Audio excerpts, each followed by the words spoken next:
اعوذ باللہ من الشیطان الرجیم بسم اللہ الرحمن الرحیم۔ آج 2 رکوع ہم نے پڑھنے ہیں، اور پہلے ہم نے جن 2 رکوعوں کا ہم نے مطالعہ کیا تھا، یہ 2 رکوع آج ہم پڑھیں گے۔ سب سے پہلے تو ان 2 رکوعوں میں جو باتیں کہی گئی ہیں اور جن کی وضاحت ہونی چاہیے تاکہ ہمارے سمجھنے میں پھر آسانی رہے گی۔ سب سے پہلی بات تو یہ ہے کہ قسط کی تعلیم ہے مسلمانوں کو، مومنوں کو، یعنی قسط سے مراد عدل ہے۔ عدل کا لفظ بھی عربی زبان میں استعمال ہوتا ہے، قسط کا لفظ بھی ہم استعمال کرتے ہیں، انصاف کا لفظ بھی ہم استعمال کرتے ہیں۔ انصاف سے ہی منصف ہے، اور یعنی انصاف سے مراد ہے آدھا آدھا کرنا، اور عدل بھی ہوتا ہے کہ برابر سلوک کرنا، اور جو قسط ہے اس کا مطلب ہوتا ہے کہ پورا پورا حق دینا۔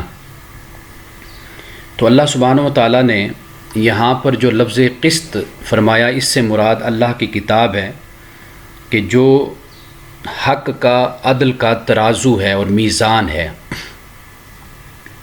یعنی جس بات کو پرکھنا ہے، جس بات کو دیکھنا ہے، تو اس کے صحت کو اور اس کے ضعف کو، کمزوری کو، یا اس کے غلط ہونے کو، یا اس کے بطلان کو اگر دیکھنا ہے تو پھر اللہ تعالیٰ کی کتاب ایک ترازو ہے اور ایک میزان ہے۔ اللہ سبحانہ و تعالیٰ نے اپنے لیے بھی یہی فرمایا، قائم بالقسط، شاہد اللہ انہ لا الہ الا ہو والملائکۃ واولو العلم قائما بالقسط، کہ اللہ، ملائکہ اور اہل علم کی گواہی ہے کہ اس کے سوا کوئی معبود نہیں ہے، یعنی اللہ کے سوا کوئی معبود نہیں ہے، اور اللہ کی ذات جو ہے وہ قسط کے ساتھ قائم ہے۔ اب قسط کے ساتھ یعنی اللہ کی ذات قائم ہے، تو مراد یہ ہے کہ اللہ سبحانہ و تعالیٰ کی ذات کے جو قدرت اور طاقت والی ہے، اور کائنات کے خزانے اس کی ملکیت میں ہیں، اتنی بڑی طاقت کی مالک ذات جو ان سی ہے، وہ بھی عدل پر قائم ہے، قسط پر قائم ہے، اور اس نے کائنات کے سارے نظام کو قسط پر قائم وہ ذات رکھے ہوئے ہے۔ تو ہمیں بھی قسط کی تعلیم ہے، وہ ہم آیت میں پڑھیں گے جا کر کہ وہاں پہ کس طرح اس کو بیان کیا گیا ہے کہ ہمیں قسط کے ساتھ قائم ہونا چاہیے۔ اور دوسری بات یہ ہے کہ اللہ سبحانہ و تعالیٰ نے ایمان والوں کو اس بات کی تعلیم دی ہے کہ جہاں پہ دین کا مذاق اڑایا جا رہا ہو اور دین کے بارے میں تمسخر کا انداز ہو، تمسخر کا، استہزاء کا، تو وہاں پہ یہ اللہ پاک نے فرمایا کہ بھئی ایسی محفلوں سے اور ایسی مجلسوں سے تم پرہیز کرو، احتراز کرو۔ ہاں یہ ہے کہ اگر اس مجلس میں ایک وقت میں تو موضوع دین ہوتا ہے، دین کا استہزاء، دین کا مذاق اڑایا جاتا ہے، لیکن اگر موضوع بدل جاتا ہے، مضمون بدل جاتا ہے، تو پھر بے شک تم ان کے ساتھ بیٹھ سکتے ہو، ان سے بات کر سکتے ہو۔ یعنی اس سے آپ دیکھیے کہ خام خواہ کا الجھنا، خام خواہ کا بحث و مباحثہ، خام خواہ کے فتوے اور خام خواہ کے الزام یا دوسرے کو مورد الزام ٹھہرانا، اس کلچر کے بجائے، اس رویے کے بجائے اسلام نے یہ کہا ہے کہ ایسی جگہ پر تم بیٹھو ہی نہیں، تم بات ہی نہ سنو، اس سے علیحدگی اختیار کر لو، جہاں پہ اللہ سبحانہ و تعالیٰ کے دین کا استہزاء ہوتا ہے، مذاق اڑایا جاتا ہے۔ آج بھی اس میں ہمارے لیے بڑی تعلیم ہے کہ بجائے اس کے کہ ہم کسی کے ساتھ الجھیں، بحث مباحثہ کریں، اور ایسا شخص کہ جو دین کا مذاق اڑاتا ہے، دین کی مبادیات کو سمجھتا نہیں ہے، اس کے پاس علم نہیں ہے اور وہ آگاہی نہیں رکھتا، تو بہتر یہ ہے کہ فی الحال احتراز کیا جائے اور بہتر وقت میں اور اچھے وقت میں اس کو بات کو سمجھایا جائے۔ اس میں یہ تعلیم ہمیں مل رہی ہے، اور یہ بھی بتایا گیا ہے کہ اچھے دنوں کا جو ساتھی ہوتا ہے اور برے دنوں میں جو ساتھ چھوڑ دیتا ہے وہ اصل میں منافق ہوتا ہے، وہ کبھی آپ کا دوست نہیں ہو سکتا۔ دوست وہی ہوتا ہے کہ جس طرح اچھے دنوں میں آپ کے ساتھ ہو، اسی طرح برے دنوں میں بھی وہ آپ کا ساتھ دے۔ قرآن پاک نے منافقین کے حوالے سے اس بات کو بیان کیا ہے کہ جب مسلمانوں کو کامیابی اور فتح نصیب ہوتی تو پھر کہتے کہ ہم تو تمہارے ساتھ ہیں، اور جب کافروں کو حصہ ملتا تو پھر انہیں کہتے کہ دیکھو کہ ہم نے تمہاری مدد نہیں کی ہے مومنوں کے خلاف، مسلمانوں کے خلاف، اور ہم نے تمہیں بچایا ہے مومنین سے۔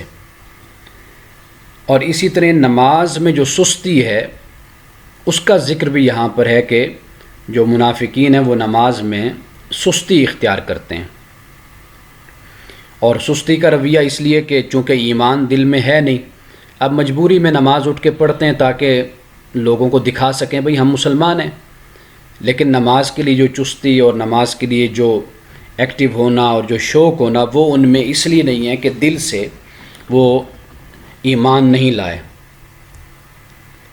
دل سے وہ مسلمان نہیں ہوئے۔ اور منافقت کی جو پھر سزا ہے، یعنی منافقت ایمانی، ایمان میں جو نفاق ہے اس کی جو سزا ہے وہ قرآن نے بیان کیا کہ انتہائی درجہ نچلا، یعنی درک کا لفظ استعمال کیا ہے۔ عربی زبان میں دو لفظ استعمال ہوتے ہیں، ایک درج ہوتا ہے، ایک درک ہوتا ہے، جسے ہم درجہ بھی کہتے ہیں۔ درک ہوتا ہے کہ اوپر سے نیچے کی طرف آنا، یعنی جیسے سیڑھی ہوتی ہے تو اس کے جو سٹیپس ہوتے ہیں، آپ نیچے آ رہے ہیں تو یہ درک ہے، اور اگر آپ اوپر جا رہے ہیں ان سٹیپ سے تو وہ درج ہے۔ تو قرآن پاک نے یہاں پر درک کا لفظ استعمال کیا، یعنی یہ جو منافق ہیں سب سے نچلے درجے میں ہوں گے، سب سے نچلے درجے میں ہوں گے یہ منافق جون سے۔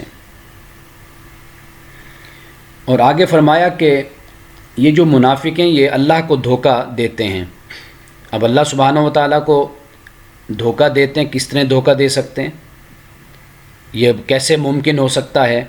اس لیے کہ وہ تو دلوں کے حال سے واقف ہے، وہ انسان کی خلوت سے واقف ہے، انسان کی جلوت سے واقف ہے، یہاں تک کہ جو خیال انسان کے دل سے گزرتا ہے اللہ تو اس سے بھی واقف ہے۔ تو پھر ان کی جو سازشیں ہیں اور بیٹھ کر ان کی جو کنسپائریسی ہے اس سے کیسے اللہ تعالیٰ واقف نہیں ہوگا؟ یہ اللہ کو دھوکہ دینے کی کوشش کرتے ہیں، یعنی اللہ کو دھوکہ دیتے ہیں، رسول کو دھوکہ دیتے ہیں، مسلمانوں کو دھوکہ دیتے ہیں۔ تو اللہ نے فرمایا وَهُوَ خَادِعُهُمْ، حالانکہ اللہ ان کو دھوکہ دینے والا ہے۔ یہاں پر خدع کا ترجمہ جب اللہ کی طرف اس کی نسبت ہوگی تو اس سے مراد یہ ہوگا کہ جو ان کا برا عمل ہے وہ اللہ تعالیٰ اس کو ان پر واپس لوٹا دیتا ہے، نہ وہ اللہ کا کوئی نقصان کر سکتے ہیں، نہ رسول کا نقصان کر سکتے ہیں، نہ مومنین کا نقصان کر سکتے ہیں۔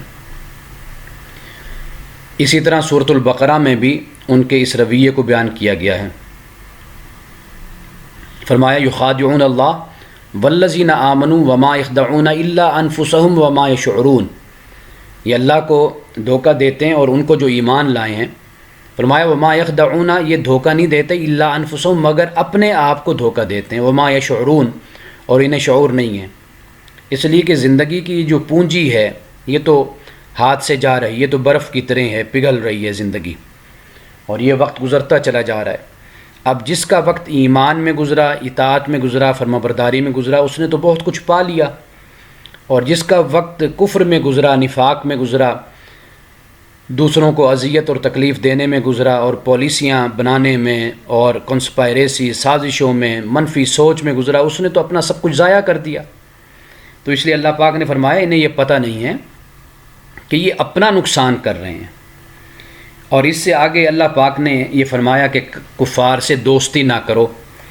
اب کفار سے دوستی اس وقت نہیں کرنی جب کفار مقابل ہوتے ہیں۔ جب کفار مقابل نہیں ہیں، یعنی جنگ کے حالات نہیں ہیں، ایک دوسرے کے سامنے نہیں کھڑے اور اپنی اپنی لابی نہیں ہے اور ایک معمول کے حالات ہیں، تو ان میں دوستی اور تعلق اور تجارت اور کاروبار اور سیاست یہ سب کچھ کیا جا سکتا ہے۔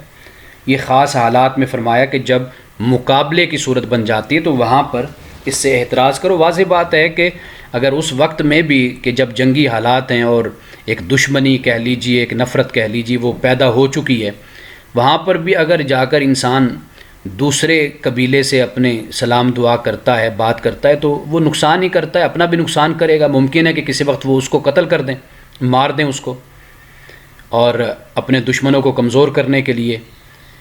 تو یہ بھی ایک حربہ طریقہ، ایک حکمت عملی ہوتی ہے کہ دشمن کے لوگوں کو قتل کرنا تاکہ دشمن کمزور ہو جائے اور وہ گھبرا جائے۔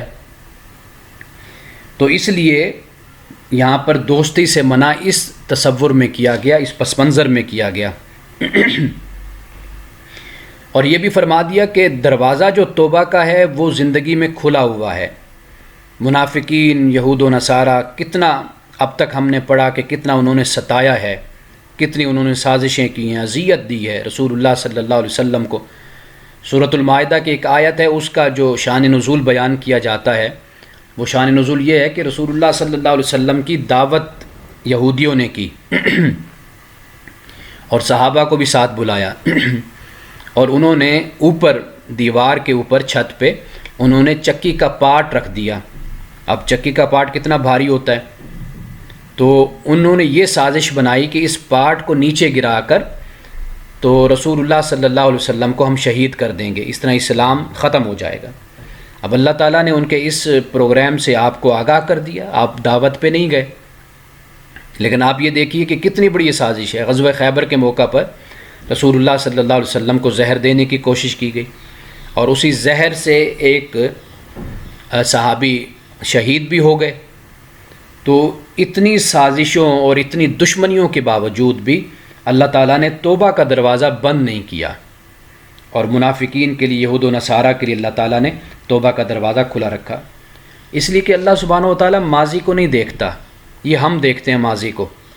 اور اگر کوئی شخص توبہ کر لے تو ہم ساری زندگی توبہ کے باوجود اور اصلاح کرنے کے باوجود بھی ہم اس کے ماضی کو کبھی معاف نہیں کرتے، ہمیشہ اس کے ماضی کو ڈسکس کریں گے اور ماضی کی وجہ سے اس پہ ملامت کریں گے، اس پہ لعنت کریں گے، اس کو برا بھلا کہیں گے ساری زندگی، بے شک وہ نمازی بن جائے، پرہیزگار بن جائے، گناہ چھوڑ دے، اپنی اصلاح کر لے، کچھ بھی کر لے، لیکن ہم اس کو معاف کبھی نہیں کرتے۔ یہ ہمارا رویہ ہے بدقسمتی سے۔ لیکن اللہ سبحانہ و تعالیٰ کی جو سنت ہے، طریقہ ہے، وہ یہ ہے کہ ایک بندہ اگر 90 سال بھی، 100 سال بھی اگر گناہ کرتا ہے، نافرمانی میں گزارتا ہے، تو وہ اس زندگی میں بڑھاپے میں انتہا میں آ کر بھی اللہ سے توبہ کرتا ہے، رجوع کرتا ہے۔ اللہ تعالیٰ کبھی یہ نہیں کہتا کہ بندے تو 100 سال تو یہ کرتا رہا، اب آ گیا تو میرے پاس، جب تجھے کھانے کے لیے منہ میں دانت نہیں رہے تو اب تو بڑا پرہیزگار بن رہا ہے۔ کبھی اللہ نے یہ طعنہ نہیں دیا۔ حدیث پاک میں آتا ہے کہ ایک شخص جو ہے جنگل میں، صحرا میں سفر کر رہا ہے اور اس کی اونٹنی گم ہو جاتی ہے، اور وہ ڈھونڈتے ڈھونڈتے تھک کر سو جاتا ہے، اور اسے اونٹنی ملتی نہیں ہے، اور تھک کر جب سوتا ہے تو جب اٹھتا ہے، آنکھ کھلتی ہے تو سامنے اپنی اونٹنی کو پاتا ہے۔ رسول اللہ نے فرمایا کہ اللہ تعالیٰ کو اس شخص سے بھی زیادہ خوشی ہوتی ہے جب اس کا بندہ اس کے پاس توبہ کے لیے آتا ہے۔ تو اللہ تعالیٰ تو توبہ کے دروازے ہمیشہ کھلا رکھتا ہے۔ تو اس لیے اللہ کبھی ماضی کو نہیں ڈسکس کرتا، نہ یہ دیکھتا ہے کہ یہ کون تھا، کیا کرتا تھا، اس کا ماضی کیا تھا، کیسا تھا۔ اللہ کہتا ہے بس تو نے اصلاح کر لی، توبہ کر لی، بس یہی بات کافی ہے۔ تو ہمیں بھی یہی رویہ اختیار کرنا چاہیے۔ جو شخص توبہ کر لیتا ہے، اللہ کی راہ میں آ جاتا ہے، ہم اس کے ماضی کو کبھی معاف ہی نہیں کرتے۔ آپ ٹیلی ویژن میڈیا کا دور ہے، آپ دیکھیے، اگر ایک شخص جو سا ہے وہ کوئی اچھی بات کہنے والا ہے، ہم کہتے ہیں یار یہ تو پہلے سنگر تھا، پہلے میوزک کرتا تھا، یہ تو پہلے ڈرامے کرتا تھا، یہ تو ایسا تھا ویسا تھا، پتہ نہیں کیا کیا ہم باتیں اس کے بارے میں کرتے رہتے ہیں۔ بھائی اللہ نے اگر اس کو توبہ کی توفیق دے دی ہے تو آپ بھی معاف کر دیں۔ اللہ نے اس کو معاف کر دیا ہے، اس کے گناہوں کو بخش دیا، یہ اللہ کا وعدہ ہے، قرآن پاک میں ذکر ہے، رسول اللہ صلی اللہ علیہ وسلم کے احادیث میں بیان ہے۔ اب ہمیں بھی معاف کر دینا چاہیے اس کو، لیکن ہم اس کے ماضی کو ساتھ لے کر چلتے ہیں۔ لیکن کبھی ہم یہ نہیں سوچتے کہ ہمارا ماضی کیسا ہے، ہم کیسے تھے، ہمیں اللہ تعالیٰ نے علم دیا، قرآن سے محبت دی، ہمیں اللہ تعالیٰ نے اپنی اطاعت اور فرمانبرداری کی توفیق دی، ہم اس طرف آئے تو ہم بھی تو کسی دور میں اسی طرح جہالت میں رہتے تھے، نافرمانی میں رہتے تھے، کتنے لوگ ہیں. لیکن اپنی طرف دیکھنے کے بجائے ہم دوسروں کا بڑا جائزہ لیتے ہیں، دوسروں کے لیے ہم بڑے اچھے جج ہیں اور اپنے لیے ہم بہت اچھے وکیل ہیں. تو یہ فرما دیا، تو اللہ نے فرمایا کہ شکر گزاری اور ایمان، تو اگر یہ تم اختیار کر لو شکر گزار بن جاؤ، اس لیے کہ ایمان کا اظہار ہی شکر سے ہوتا ہے. اس لیے اللہ تعالیٰ نے قرآن میں کفر کو کئی جگہوں پہ ناشکری کے معنی میں بھی استعمال کیا ہے، اما شاکرم و اما کفورا. اب چاہے تو شکر گزار بن جاؤ اور چاہے تو ناشکرے بن جاؤ. تو ایمان کا اظہار شکر گزاری سے ہوتا ہے. اور پھر یہ کہ اللہ سبحانہ و تعالیٰ نے اپنے لیے بھی شاکر کا لفظ استعمال کیا کہ اللہ تعالیٰ شاکر ہے. شاکر سے مراد یہ کہ اللہ قدردان ہے، قدردانی کرتا ہے اپنے بندوں کی. کوئی نیکی کا کام کوئی کرے تو اپریشیٹ کرتا ہے ان کو حوصلہ دیتا ہے، ان کو جزا دیتا ہے. ان کو ایک نیکی کے بدلے میں 70 10 70 کتنے گنے، وہ کہتے ہیں میری مرضی. یہ اپریشیٹ کرنے کا طریقہ ہے، حوصلہ دینے کا طریقہ ہے. تو اللہ تعالیٰ قدردانی کرتا ہے. اور پھر یہ ہے کہ اونچا بولنا رسول اللہ صلی اللہ علیہ وسلم، یعنی اب جو ہم پڑھ رہے ہیں یہ 6واں پارہ اب شروع ہو رہا ہے. اللہ تعالیٰ نے یہ فرمایا ہے کہ جو برا بولنا کہہ لیجئے یا سخت بولنا کہہ لیجئے، فرمایا کہ یہ صرف ظالم کے لیے، اس کی مظلوم کے لیے اجازت ہے. یعنی ایک شخص ظالم ہے، متعین شخص ہے، پتہ ہے کہ یہ ظالم ہے، ظلم کا بھی پتہ ہے، مظلوم کا بھی پتہ ہے. تو وہاں پر اگر مظلوم کی آواز اونچی ہوتی ہے، وہ اپنے حق کے لیے بولتا ہے یا ظالم کو بے نقاب کرتا ہے، تو اللہ تعالیٰ نے کہا یہاں تو اجازت ہے، لیکن ویسے اجازت نہیں ہے کہ صرف ظن اور تخمین اور گمان پر ہی ہم کسی کو بدنام کرتے رہیں. یعنی اندازوں پر ہی اسپیکولیشن ہو، ہمارا ظن ہو، گمان ہو، بس اسی پر ہی ہم دوسرے کو. حضور نے اس لیے فرمایا یاکم الظن فإن الظن اکذب الحدیث، کہ ظن سے بچو، کیونکہ ظن جو ان سے ہے نا یہ بہت ہی جھوٹی بات ہے، یہ بہت ہی جھوٹی سوچ ہوتی ہے. یہ اس میں سے اکثر باتیں، قرآن نے کہا کثیرا من الظن ان بعض الظن اسم، اکثر ظن سے بچو. اور یہ کچھ ظن ایسے ہوتے ہیں کہ جو گناہ ہوتے ہیں، اسم ہوتے ہیں. اچھا اسم جو لفظ ہے نا، میں نے ایک دن اس پہ روشنی ڈالی تھی، آپ کو بتایا تھا پیچھے رہ جانا ہوتا ہے نیکی سے. ایک اس کا مطلب اضمحلال ہو جانا طبیعت میں، یعنی سستی، نکاہت اور کمزوری اور اہم طبیعت میں ایک عجیب سی یعنی بدذوقی سی انسان میں ہوتی ہے. اس کو اضمحلال کہتے ہیں، مزمحل. قرآن پاک نے اس لیے جب زنا کی بات کی ہے تو وہاں پر بھی اس لفظ کو استعمال کیا ہے کہ اللہ تعالیٰ نے بہت سے گناہوں کے لیے بھی اسم کا لفظ استعمال کیا، اس لیے کہ گناہ سے طبیعت میں اضمحلال پیدا ہوتا ہے. انسان میں ایک سستی، کاہلی، نکما پن اور بے توجہی، ایک خام خواہ کی طبیعت میں بیزاری، یہ چیزیں انسان میں گناہ سے پیدا ہوتی ہیں. تو اللہ پاک نے یہاں پر یہ ہمیں حکم دیا ہے کہ مظلوم جو ان سا ہے وہ ٹھیک ہے کہ جب ظالم کا پتہ ہے وہ اس کے خلاف بات کرتا ہے، مقدمہ لڑتا ہے اور بہت سے راستے استعمال کرتا ہے اپنے حق کو لینے کے لیے، تو اس کے لیے تو جائز ہے، لیکن یہ عمومی رویہ نہیں ہونا چاہیے. اس لیے رسول اللہ صلی اللہ علیہ وسلم نے کبھی بھی ظن کی بنیاد پر اور خیال اور گمان کی بنیاد پر یا لوگوں کے کہنے کی بنیاد پر کبھی ایسی بات نہیں کی. اگر آپ کو کچھ نظر بھی آیا تو آپ کے حدیث کے الفاظ ہیں کہ آپ فرماتے ما بال قوم یفعلون کذا و کذا، کہ کیا ہو گیا لوگوں کو کوئی اس طرح کرتے ہیں لوگ، کیا ہو گیا لوگوں کو، لوگوں کی بات کرتے تھے. ایسا نہیں تھا کہ میڈیا پہ بیٹھ کے اور اپنے جلسوں میں بیٹھ کر لوگوں کا نام لے کر نومینیٹ کر کے لوگوں کو ملامت کرنا، ان پہ لعنت بھیجنا، ان پہ خام خواہ کی تنقید کرنا اور ان پہ الزام لگانا، یہ رویہ نہیں زیب دیتا اگر ہم خود کو مسلمان اور خود کو مومن کہتے ہیں. اور پھر یہ ہے کہ جو یہود تھے، نصارہ تھے، یہ خدا اور رسول میں تفریق کرتے تھے. اس لیے قرآن نے کہا کہ یہ کفر کرتے ہیں. خدا اور رسول میں کوئی تفریق نہیں ہے، یعنی تفریق سے مراد یہ ہے کہ خدا کا ہی نمائندہ رسول ہوتا ہے. اب اگر کسی ملک کا کوئی نمائندہ، کوئی سفیر، ایمبیسڈر آ جائے، ہم کہیں جی ہم آپ کو نہیں مانتے، آپ کے ملک کو ہم مانتے ہیں، ہمارے تو آپ کے ملک کے ساتھ اچھے تعلقات ہیں، آپ سے ہمارے کوئی اچھے تعلقات نہیں، یہ تو نہیں ہوتا نا.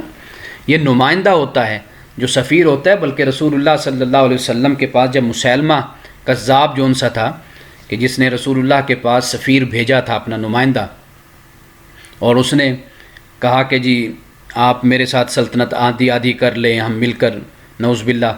تو رسول اللہ نے فرمایا بھئی یہ میرے اختیار میں تو نہیں، یہ اللہ نے نبوت دی ہے، رسالت دی ہے، یہ اس کا کام ہے.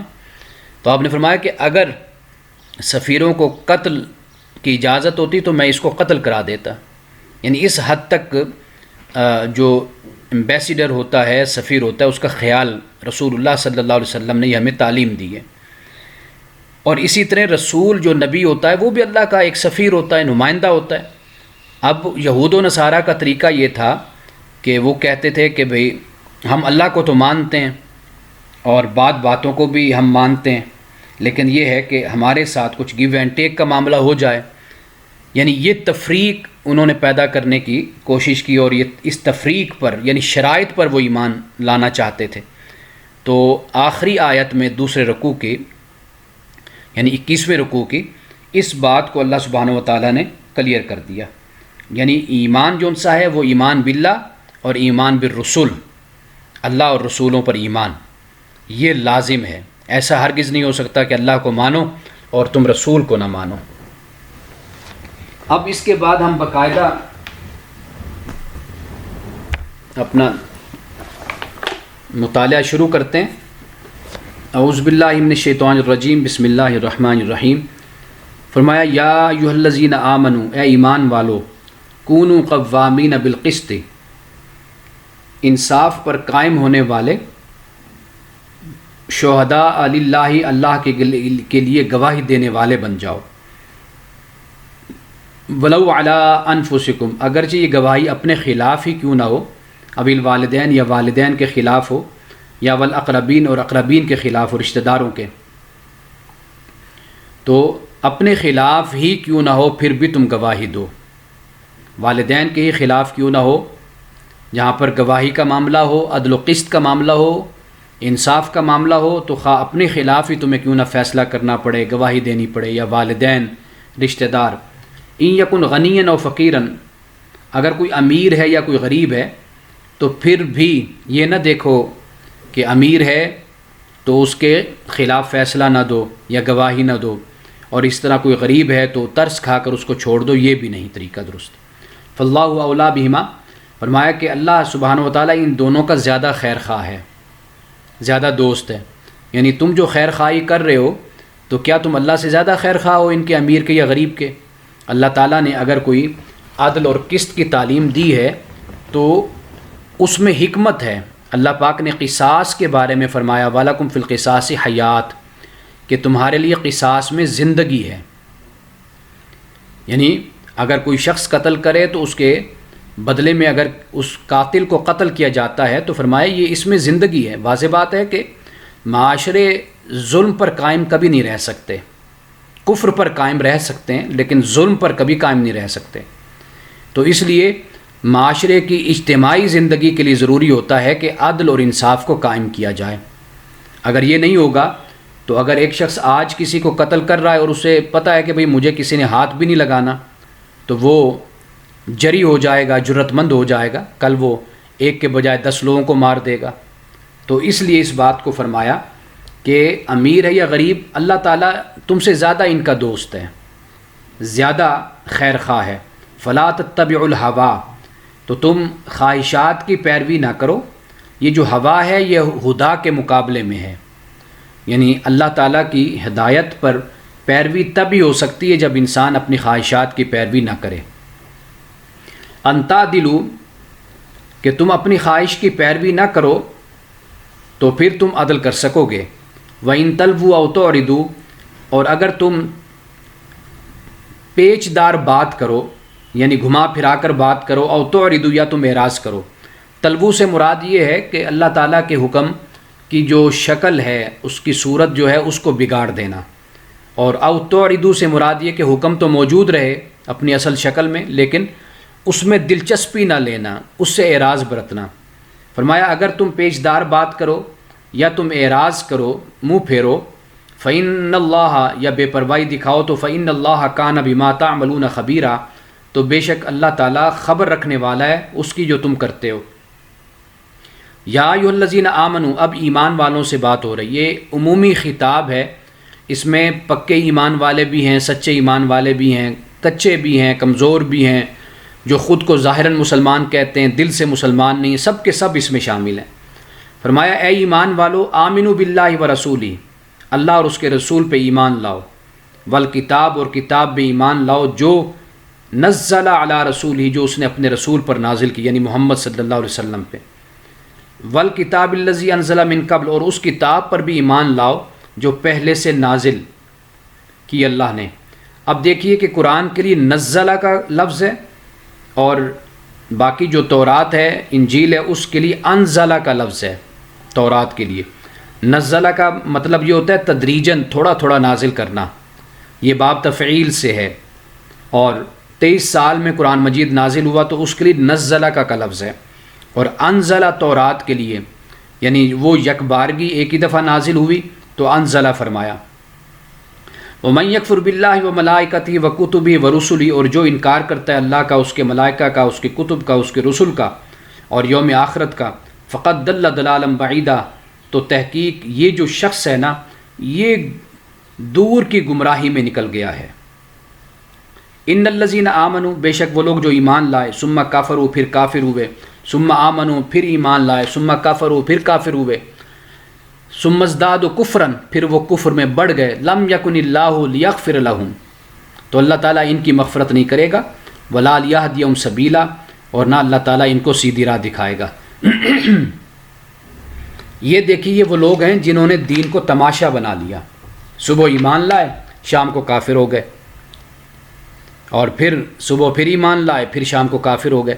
یہ بھی مسلمانوں کو دھوکہ دینے کا ایک انداز، یعنی سارا دن مسلمانوں کے ساتھ رہے کہ ہم اہل ایمان ہیں، ہم اللہ اور رسول پہ ایمان لاتے ہیں، اور اسی دوران ہی دن کے دوران ہی مسلمانوں کے دل میں شکوک و شبہات پیدا کرتے رہنا، مسلمانوں کے دل کو بیزار کرتے رہنا، اور پھر جب شام اور رات کا وقت ہونا پھر اپنے شیاطین میں بیٹھ کے کہنا جی ہم تو بس ایسے ہی مسلمانوں کے ساتھ مذاق کرتے ہیں اور ہنسی مذاق ہمارا ہوتا ہے، لیکن ہم کوئی دل سے ان پر ایمان نہیں لائے، ہم تو تمہارے ساتھ ہیں۔ تو اس رویے پہ اللہ پاک نے یہ فرمایا کہ بھئی ان کی مغفرت نہیں ہونی جب تک یہ توبہ نہیں کرتے۔ بشر المنافقین بان لهم عذابا الیما، فرمایا منافقین کو خبر دے دو کہ ان کے لیے دردناک عذاب ہے۔ الذین یتخذون الکافرین اولیاء من دون المؤمنین، جو لوگ کافروں کو دوست بناتے ہیں مومنوں کو چھوڑ کر، ایبتغون عندهم العزۃ، کیا وہ ان سے عزت چاہتے ہیں؟ فإن العزۃ للہ جمیعا، تو بے شک عزت اللہ کے لیے سب کی سب، اس لیے کہ قبیلے والے ہیں، دوست ہیں، رشتہ دار ہیں، بہت سے تعلق ہوتے ہیں، تو وہ اس کو نبھاتے ہیں اس لیے تاکہ ان کی نظر میں ہماری ایک وقت، ایک حیثیت رہے۔ تو فرمایا کہ عزت جو ہے، غلبہ جو ہے، مقام اور مرتبہ ہے، وہ تو اللہ کے لیے سب، تو اللہ سے مانگو۔ وقد نزل علیکم فی الکتاب، اور تحقیق تم پر کتاب میں یہ اللہ نے نازل کیا ہے، ان اذا سمعتم آیات اللہ، کہ جب تم سنو اللہ کی آیات کا، یکفر بہا، انکار کیا جاتا ہے، وہ یستہزأ بہا، اور ان کا پھر مذاق کیا جاتا ہے، فلا تقعدوا معهم، ان کے ساتھ مت بیٹھو، حتی یخوضوا فی حدیث غیری، یہاں تک کہ وہ کسی اور بات میں مصروف ہو جائیں، یعنی پھر ان کے ساتھ تم بیٹھ سکتے ہو۔ یہ اللہ تعالیٰ نے سورۃ الانعام کی آیت نمبر 68 ہے، اس میں بھی اسی بات کو بیان فرمایا ہے کہ فرمایا وَإِذَا رَأَيْتَ الَّذِينَ يَخُوضُونَ فِي آيَاتِنَا، کہ جب یہ لوگ ہماری آیات کا استہزاء کرتے ہیں، مذاق اڑاتے ہیں، تو فَأَعْرِضْ عَنْهُمْ، تو پھر ان سے اعراض برتی ہے، حتیٰ یخوضوا فی حدیث غیری، یہاں تک کہ وہ اس کے علاوہ دوسری بات میں مصروف ہو جائیں۔ لیکن یہاں پہ یہ نہیں فرمایا کہ بھئی ان پہ حملہ کر دیں، ان کو مار دیں، ان کو ختم کر دیں، اس لیے کہ وہ ہمارے دین کا استہزاء اور مذاق اڑاتے ہیں، بلکہ فرمایا کہ اعراض برتے ہیں، وَأَعْرِضْ عَنِ الْجَاهِلِينَ، جاہلوں سے اعراض برتے ہیں۔ قرآن اس بات کی تعلیم دیتا ہے، جاہلوں کو کیا منہ لگنا، جن کے پاس کوئی بات کرنے کے لیے دلیل نہیں ہے، کوئی سنجیدہ طریقہ نہیں ہے بات کرنے کا، اور کوئی اچھا انداز بحث کرنے کا نہیں ہے۔ قرآن تو ہمیں یہ تعلیم دیتا ہے وَجَادِلْهُمْ بِالَّتِي أَحْسَنُ، کہ ہاں کچھ لوگ ہوتے ہیں کہ جن کو آپ حکمت کے ساتھ بلاتے ہیں وہ آپ کی بات کو سن لیتے ہیں، کچھ لوگ ہوتے ہیں ان کو نصیحت کرنی پڑتی ہے، واعظ کرنا پڑتا ہے، کچھ لوگ ہوتے ہیں جو آپ سے بحث بھی کرتے ہیں۔ تو قرآن نے کہا بالکل بحث کیجئے، لیکن احسن طریقے سے کیجئے، اچھے طریقے سے آپ ان سے بات کیجیے. ہمیں اس بات کی تعلیم ہے. جاہلوں کے منہ لگنے کی ہمیں تعلیم ہرگز نہیں ہے. اگر کوئی بیٹھا استہزاء کر رہا ہے، دین کا مذاق اڑاتا ہے، کبھی کوئی بات، کبھی کوئی حکم لے کر اس پر بات شروع کر دیتا ہے، تو ہمیں چاہیے کہ ہم اعراض برتیں. ہم خام خواہ اپنے جذبہ ایمانی کا اظہار کرنے کے بجائے تھوڑا سا اپنے جذبہ ایمانی کو اپنے اندر رکھ کر ایک سائڈ پر ہو جائیں اور پھر اس جذبہ ایمانی کو استعمال کریں دوسرے کی اصلاح کے لیے، دوسرے کو دین کی طرف دعوت دینے کے لیے. یہ ہمیں قرآن نے اس بات کی ہمیں تعلیم دی ہے. کیونکہ اگر مسلمان یہ رویہ اختیار کرتے کہ جہاں پر یہ لوگ بیٹھیں جا کر ان پر حملہ کرتے یا ان کو مار دیتے، تو وہ معاشرے میں ایک انتشار کا ماحول پیدا ہوتا ہے، وہ دعوت کا ماحول نہیں پھر بنتا. جو سلیم الطبع لوگ ہوتے ہیں، سلیم الفطرت لوگ ہوتے ہیں، جو ابھی غور و فکر کر رہے ہوتے ہیں، جن میں تبدیلی کے آثار ہوتے ہیں، جو وقت کے ساتھ بدل سکتے ہیں، وہ اس رویے کو دیکھ کر وہ بھی دین سے پھر باغی اور دین سے دور ہونا شروع ہو جاتے ہیں. اس لیے کہ توقع یہ ہوتی ہے، ایکسپیکٹیشن یہ ہوتی ہے، جس طرح دو افراد لڑ رہے ہوتے ہیں، ایک شخص جو ان سا ہوتا ہے وہ اگر بیچارہ تعلیم یافتہ نہیں ہے، اس کی کوئی تربیت نہیں ہے، وہ منہ میں جو آتا ہے وہ بولتا چلا جاتا ہے. دوسری طرف جو شخص کھڑا ہوتا ہے وہ پڑھا لکھا سمجھدار ہوتا ہے. تو ہم ہمیشہ اسی سمجھدار آدمی کو کہتے ہیں کہ یار آپ تو اچھے انسان ہیں، چھوڑ دیں، آپ کیوں اس کے منہ لگ رہے ہیں. تو دیکھنے والا ہمیشہ جب یہ دیکھتا ہے کہ یار اچھا بھلا سمجھدار آدمی، پڑھا لکھا اور اخلاق والا بھی اس لیول تک اتر چکا ہے، تو وہ پھر اس سے بھی بدظن ہو جاتے ہیں. تو ہمیں اسی بات کی اللہ تعالیٰ نے تعلیم دی ہے کہ جہاں دلیل سے بات ہو تو بے شک شریک ہو جائیں، علم کی بات ہو بالکل شریک ہو جائیں. جہاں پر آپ دیکھیں کہ بے دلیل بات ہو رہی ہے، صرف جذبات سے بات ہو رہی ہے اور کوئی مطالعہ نہیں ہے، کوئی تحقیق نہیں ہے، کچھ پڑھا نہیں ہے، سمجھا نہیں ہے، بس ایسے ہی الزام پر معاملہ چل رہا ہے، تہمت پر بات چل رہی ہے اور استہزاء اور مذاق اڑایا جا رہا ہے، تو پھر وہاں پر اعراض کرنے کی ہمیں تعلیم دی گئی. خاموشی کے ساتھ ہم سائڈ پر ہو جائیں. ہاں اگر اس کے بعد پھر کوئی سنجیدہ گفتگو ہوتی ہے تو اس میں ضرور شریک ہو جانا چاہیے اور اپنی جو سوچ ہے، اپنی جو فکر ہے، جو دعوت ہے، وہ ان لوگوں تک ضرور پہنچانی چاہیے. تو اس بات کی ہمیں تعلیم دی گئی ہے. فرمایا انکم اذا مثلہم، اگر تم ان میں بیٹھ جاؤ گے تو پھر تم بھی انہی جیسے ہو جاؤ گے.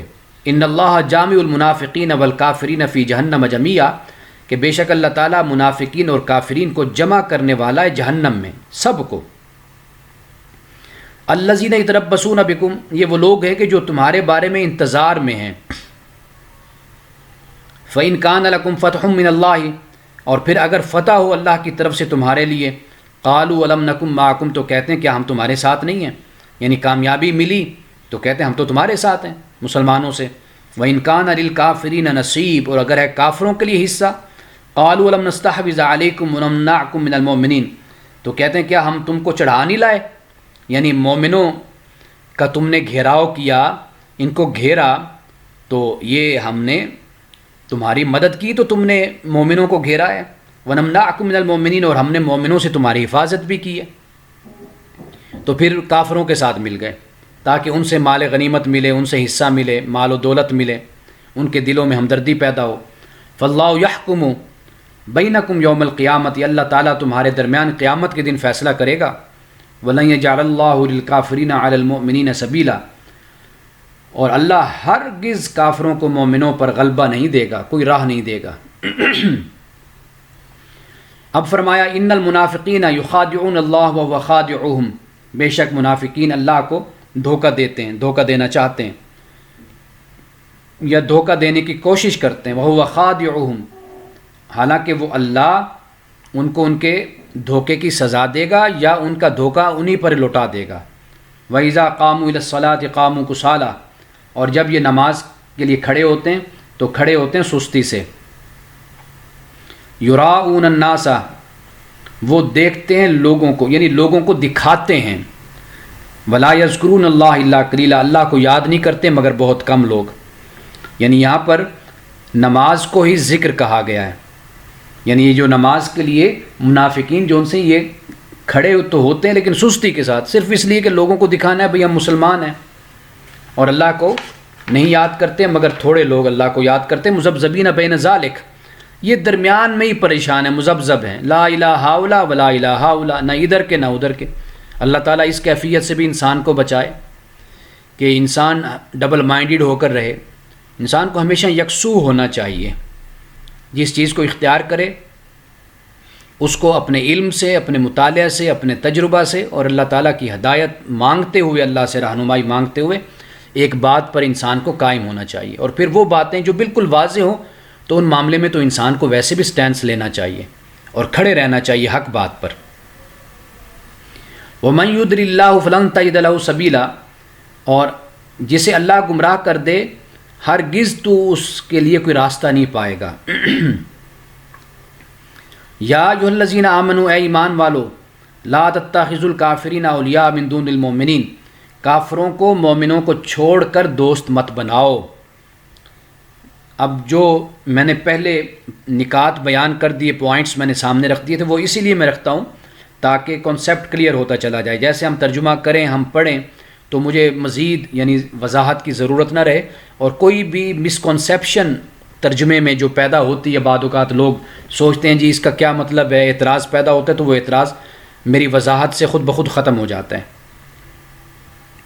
اتریدون ان تجعلوا للہ علیکم سلطانا مبینا، کیا تم چاہتے ہو کہ اللہ کی سزا کے لیے، یعنی جو اللہ نے ان کے لیے سزا مقرر کی ہے، اپنے خلاف کوئی کھلی دلیل بناؤ. یعنی جب تم کافروں کا ساتھ دو گے مومنوں کو چھوڑ کر، اور حالات ایسے ہیں کہ جنگ کے حالات ہیں، مقابل کھڑے ہوئے ہیں اور صورتحال بگڑی ہوئی ہے، تو اس طرح جو تم اگر کرو گے تو واضح بات ہے پھر تم پر بھی اللہ کا جو حکم ہے وہ تم پر بھی اترے گا، تمہیں بھی سزا ملے گی، اور یہ تمہارے خلاف دلیل ہوگی. فرمایا ان المنافقین فی الدرک الاسفل، سب سے نچلے طبقے میں منافق ہوگا آگ کے. ولن تجد لہم نصیرا، اور تو ہرگز ان کے لیے کوئی مددگار نہیں پائے گا. الا الذین تابوا، مگر وہ لوگ جنہوں نے توبہ کی، واصلحوا، اور اصلاح کی، واعتصموا باللہ، اور اللہ کو مضبوطی سے تھام لیا، یعنی اللہ کی کتاب کو، حکم کو مضبوطی سے تھام لیا. واخلصوا دینہم للہ، اور اپنی فرما برداری جو انہوں نے کی ہے وہ اللہ کے لیے خالص ہو گئے اس کے لیے. فاولئک مع المؤمنین، تو یہ لوگ مومنوں کے ساتھ ہیں. وسوف یؤتی اللہ المؤمنین اجرا عظیما، اور ان قریب اللہ تعالیٰ مومنوں کو بڑا اجر عطا کرے گا. توبہ کی، اصلاح کی، اور پھر اللہ کی رسی کو مضبوطی سے تھام لیا، اللہ کے قرآن کو مضبوطی سے تھام لیا، اور پھر اپنی فرمانبرداری کو اللہ کے لیے خاص کر لیا. پھر کسی اور کے لیے فرمانبرداری نہیں کرنی، اللہ کے لیے کرنی. یعنی اس سے یہ بات بھی سمجھ آ گئی، توبہ فقط توبہ یہ نہیں ہے بولتے رہنا کہ جی میں نے توبہ کر لی، یا استغفر اللہ ربی من کل ذنب واتوب الیہ کی تسبیح پڑھتے رہنا. عمل سے بھی پتہ چلے نا کہ اصلاح کر لی ہے، اللہ کی کتاب کو تھام لیا ہے، اور اللہ ہی کے لیے فرمانبرداری اب ہو رہی ہے. تو یہ ہے اصل توبہ کا اظہار، جس سے پتہ چلتا ہے کہ توبہ ہوئی ہے. ما یفعل اللہ بعذابکم ان شکرتم وآمنتم، فرمایا اللہ تعالیٰ کو کیا پڑی ہے کہ وہ تمہیں عذاب دے، اللہ تمہیں عذاب دے کر کیا کرے گا. ان شکرتم، اگر تم شکر گزار ہو جاؤ، وآمنتم، ایمان والے ہو جاؤ. وکان اللہ شاکرا علیما، اللہ تعالیٰ تو قدر کرنے والا ہے، جاننے والا ہے. یعنی اللہ تعالیٰ کو کیا پڑی کہ تمہیں عذاب دے کر کیا ہو جائے گا. اگر تم فرما برداری کرو، شکر گزاری کرو، اللہ کے بندے بن کر رہو، تو اللہ تعالیٰ تمہیں وہاں سے رزق عطا کرے گا جس کا تم تصور بھی نہیں کر سکتے، تمہاری دنیا اور آخرت کو سنوار دے گا. لا يحب اللہ الجہر بالسوء من القول، اب یہ بات فرمایا اللہ تعالیٰ بری اونچی آواز کو پسند نہیں کرتا. الا من ظلم، مگر اس کی جس کے ساتھ ظلم ہوا. وکان اللہ سمیعا علیما، اللہ تعالیٰ سننے والا، جاننے والا ہے. ان تبدو خیرا او تخفوا، ایک وہ بات جو اللہ کو پسند نہیں. اب یہ جو وہ بات ہے یہ اللہ کو پسند ہے. فرمایا اگر تم اچھا ظاہر کرو، بھلی بات ظاہر کرو، او تخفوا، یا تم اس کو چھپاؤ، او تعفو عن سوء، یا تم برائی سے درگزر کر لو. فرمایا فإن اللہ کان عفوا قدیرا، تو بے شک اللہ تعالیٰ معاف کرنے والا، قدرت رکھنے والا ہے. کمال ہے، یعنی ایسی بات فرما دی کہ جو بالکل کلیئر کر دی، کہ فرمایا کہ دیکھو میں ہوں نا، میں قدرت والا ہوں، طاقت والا ہوں، اور ساری کائنات پہ میری حکومت ہے، میری سطوت ہے، میری بادشاہت ہے، اور سب کچھ میری ملکیت میں، دیکھو پھر میں پھر بھی معاف کر دیتا ہوں نا. تو تم اپنے آپ کو دیکھ لو کہ اگر تمہیں کسی محدود درجے پر بھی کوئی اختیار اگر حاصل ہوا ہے تو یہ نہیں ہے کہ تم ظالم بن جاؤ اور بڑے ہی تم کہو جی میں، جیسے میں کہہ رہا تھا پہلے کہ اپنے لیے ہم بڑے اچھے وکیل ہیں اور دوسرے کے لیے ہم بہت اچھے جج ہیں. تو یہ رویہ اختیار کر لیں کہ تھوڑے سے اختیار مل گئے، تو اس کے بجائے اللہ پاک نے فرمایا کہ دیکھو میں قدرت بھی رکھنے والا ہوں، پھر بھی میں معاف کر دیتا ہوں، درگزر کر دیتا ہوں. ان الذین یکفرون باللہ ورسلہ، بے شک وہ لوگ کہ جو کفر کرتے ہیں اللہ کا اور اس کے رسول کا، وَيُرِيدُونَ أَن يُفَرِّقُوا بَيْنَ اللَّهِ وَرُسُلِهِ، اور چاہتے ہیں اللہ اور اس کے رسولوں میں فرق کر دیں. لا نفرق بین احد من رسلہ، سورۃ البقرہ کے آخری رکوع میں یہ بات بیان فرمائی کہ اللہ پاک نے فرمایا کہ ہم اپنے رسولوں میں فرق نہیں کرتے.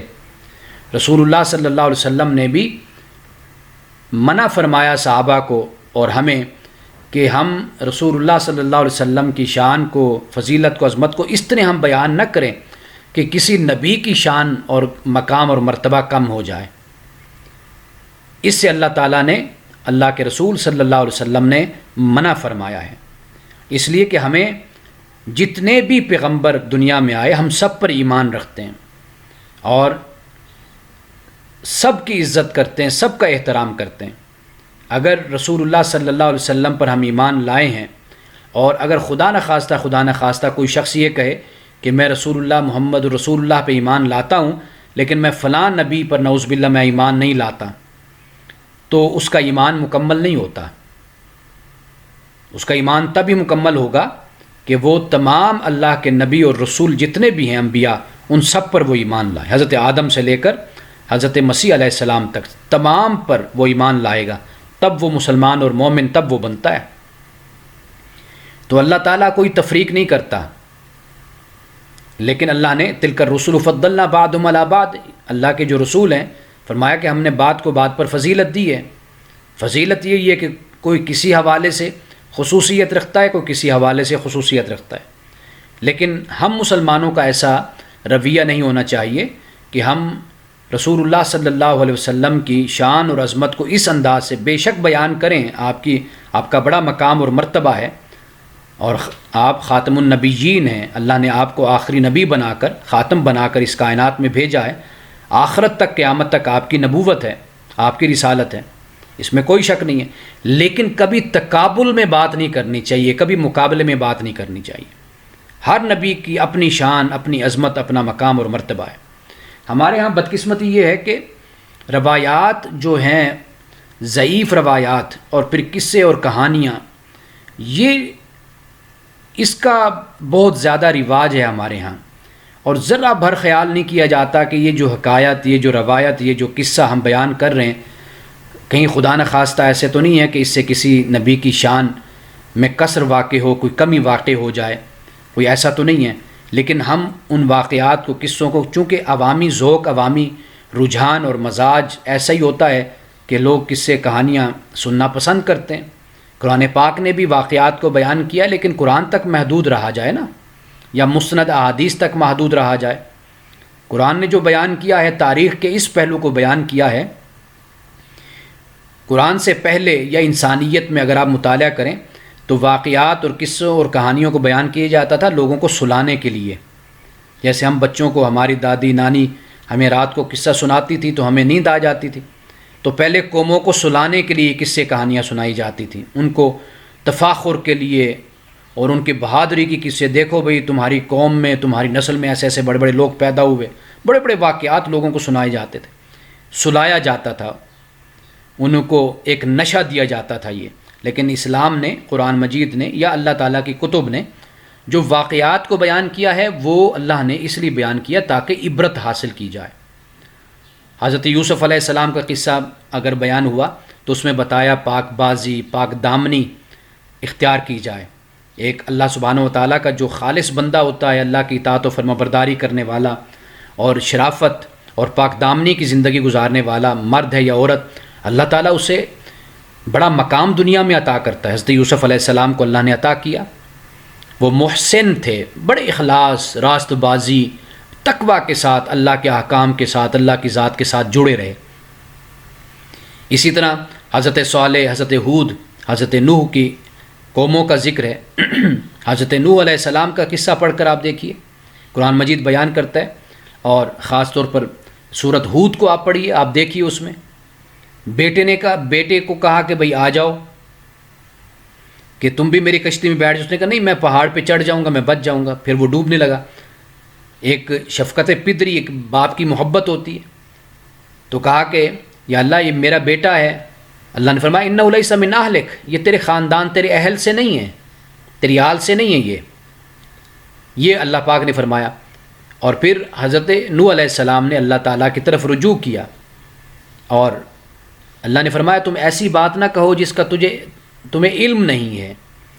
اب وہ قوم نوح کس طرح برباد ہوئی، اب اس صورت کو آپ پڑھ کر دیکھیے کس طرح اللہ کا رسول جو ہے وہ کشتی تیار کی، اور پھر کس طرح وہ جو کفار تھے، سردار تھے، وہ کس طرح مذاق اڑاتے تھے حضرت نوح علیہ السلام کا۔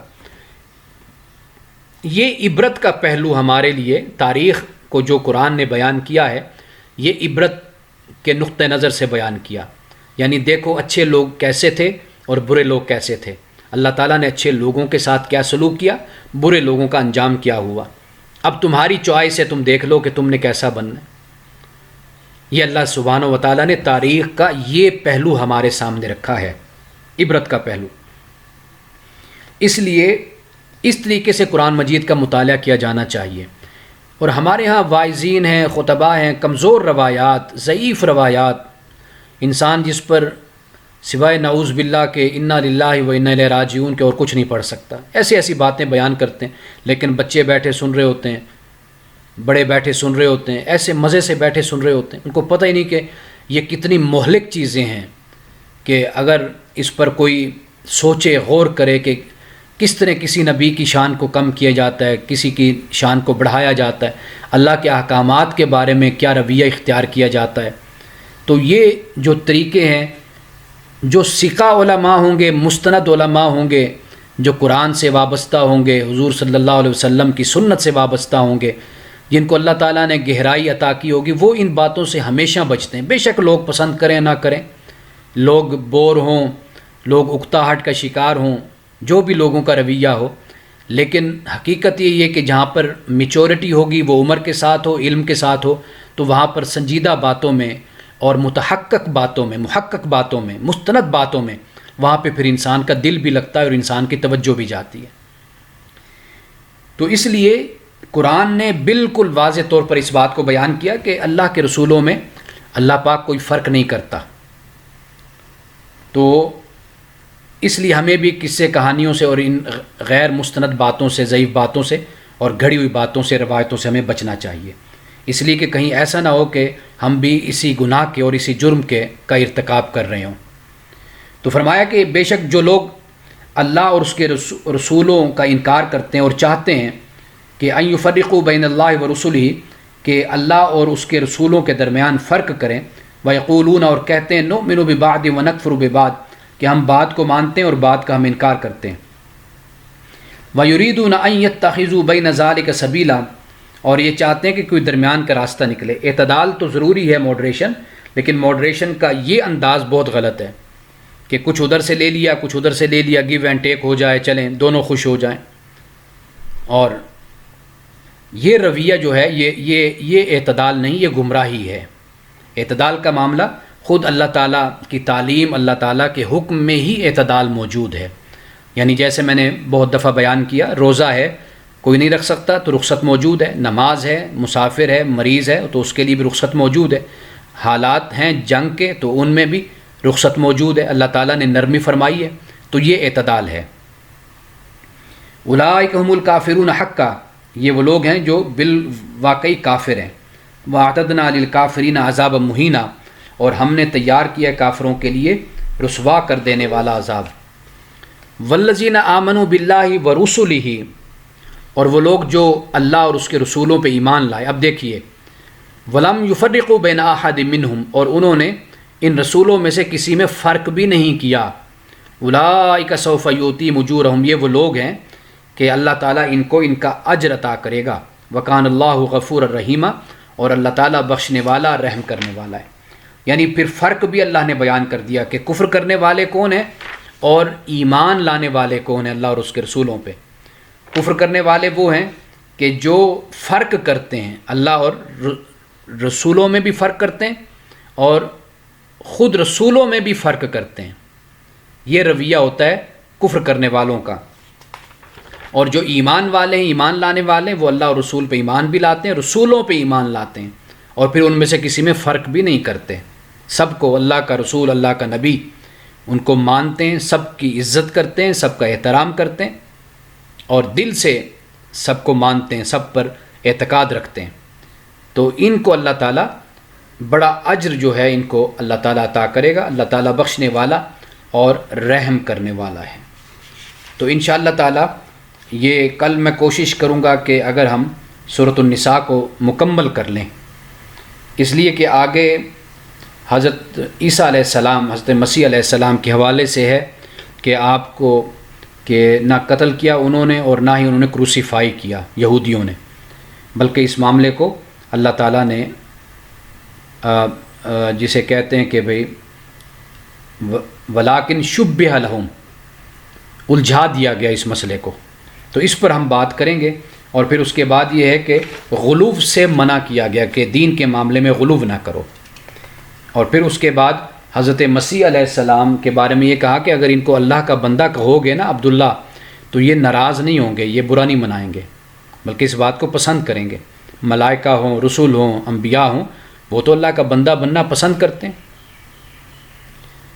وہ جو اقبال نے کہا نا کہ متاع بے بہا ہے درد و سوز آرزو مندی، متاع بے بہا ہے درد و سوز آرزو مندی، کہ یہ جو درد اور سوز ہے اور آرزو مندی ہے، اللہ کی بارگاہ میں دعا کرنا، مانگنا، سوال کرنا، یہ بہت بڑی دولت ہے، بہت بڑی دولت ہے۔ یہ آگے کہتے ہیں دوسرے مصرے میں کہ مقام بندگی دے کر نہ لوں شان خداوندی، یعنی یہ جو مجھے بندگی کا مقام ملا ہوا ہے، میں اس کو دیکھ کر یہ دنیا کی بادشاہت اور سلطنت اور یہ جو مقام خداوندی ہے نا، یعنی خداوندی سے مراد یعنی یہ جو حکومت اور اقتدار اور بادشاہت اور بڑا بننا، میں یہ نہ لوں، یہ جو مقام بندگی اور اس مقام بندگی میں ابدیت میں جو مجھے مزہ ہے نا کہ میں تیری بارگاہ میں روتا ہوں، گڑ گڑاتا ہوں، یہ میرے لیے متاع بے بہا ہے، ایسی متاع اور ایسا سامان ہے اور ایسی قیمتی شے ہے کہ انمول ہے، جو جس کی کوئی قیمت ہی نہیں ہے۔ تو میں یہ سودا کبھی نہیں کروں گا، مجھے بندگی کا مقام ہی چاہیے۔ تو انبیاء علیہ السلام اور رسل کو غلو کر کے جو درجہ دے دیا گیا، مثلا حضرت عزیر علیہ السلام کو ابن اللہ کہا گیا، حضرت مسیح علیہ السلام کو ابن اللہ کہا گیا، تو یہ جو غلو ہے اس سے اسلام نے منع کیا ہے اور کہا ہے کہ اگر مسیح علیہ السلام کو تم اللہ کا بندہ کہو گے تو وہ ناراض نہیں ہوں گے، بلکہ وہ تو اس بات پہ خوش ہوں گے، اس لیے کہ ساری زندگی انبیاء اور رسول اللہ کی بندگی اور عبدیت میں ہی رہے، اور اسی کی انہوں نے دعا کی کہ وہ اللہ اپنی بندگی میں، اپنی عبدیت میں اور اپنی اطاعت و فرما برداری میں رکھے۔ اللہ تعالی ہمیں بھی اپنی عبدیت اور اپنی بندگی اور اپنی اطاعت و فرما برداری میں رکھے۔ وآخر دعوانا ان الحمد للہ رب العالمین۔